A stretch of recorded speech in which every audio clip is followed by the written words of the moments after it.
Hello everyone. I'd like to share with you what to do if you're stopped by a law enforcement officer while you're driving. When you first got your driver's license, you were taught to obey the speed limit, stop at stop signs, and don't drink and drive. But what you probably weren't taught was what to do if you get pulled over by a law enforcement officer. So in this video, which is only a few minutes long, I'd like to give you a couple suggestions on what to do. First of all, remember that there are many reasons you might get stopped by a law enforcement officer. It could be something as simple as letting you know that one of your brake lights are out or that you're driving crazy. So even though it's nerve-wracking, stay calm and please be patient. You wouldn't think so, but traffic stops are one of the most deadliest situations that law enforcement have to deal with. When we walk up to a car, we don't know who's inside or what's going on in the car, especially if we can't see inside. Because of that, there are certain things that make us nervous, things that send up red flags. And a good plan is just to help each other avoid them. For starters, if you have tinted windows, roll them down, all of them, front and back. We need to be able to see in the car. Also, when you're being pulled over and as the officer approaches your car, please keep your hands on your steering wheel. Don't put your hands in your pockets or reach for anything in the console or glove compartment. We don't want to see you leaning over and making any sudden movements or reaching for something under your seat. We don't know if you're going after a weapon or your paperwork. So please just don't do it. Same for your passengers. It's not that they have to put their hands up in the air or anything like that. On their lap is fine. We would appreciate everybody keeping their hands where we can see them. Once we get to your car, we'll give you instructions like, hey, we need to see your driver's license, registration, proof of insurance.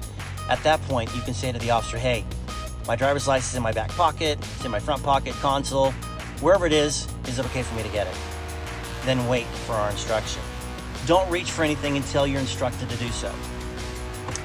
To make this go more smoothly, one of the things I recommend is having your vehicle registration and proof of insurance together in the same envelope. I personally use a case with a Velcro closure. I bought mine at a car wash. You can get them on Amazon for $5, and hey, if you got Prime, you got free shipping.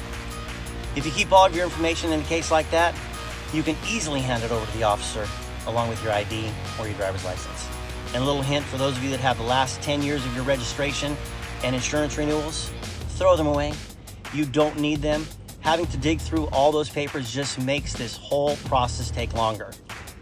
You just need one, and that's the current one. Most of us will ask if you have any guns, knives, hand grenades, bazookas. Not that you have any bazookas, but hey, it breaks the ice. Let us know if it's in your console, your front pocket, or wherever it is. But for goodness sake, please do not say, yes, I have one right here, and then start reaching for it. Don't do that. Wait for the officer to instruct you on how to proceed. And for those of you that have a CCW that allows you to carry a firearm, let the officer know right away while your hands are still on the steering wheel. We'll give you instructions on what to do. Once we have your license and other information, our dispatchers have to verify that everything is valid. Depending on how busy the dispatcher is with radio traffic and other calls, it may take a few minutes and it might feel like it's taking forever, but we want you to get on your way as soon as possible so please be patient. Hey, we understand that getting stopped is inconvenient, frustrating, or even scary. And you might get a ticket, and you might get a warning, and you're nervous. As I said, we're nervous too. Let's just be respectful to each other so that we can all go on our day when it's over. So the simple rule to remember is just this: no surprises. We have a job to do, and we want your contact with us to be positive, and we want to make sure that after this stop, we go home safely and that you go home safely. Whether you get a ticket or not, remember, a ticket is not worth a life, not yours or ours, and all lives matter. I encourage you to share this video with your children, your family, your friends, to make sure everybody is educated and that we can work together to make traffic stops stress-free as possible with everybody involved. On behalf of thousands of officers, thank you for watching this, sharing this video. Again, we thank you and have a great day.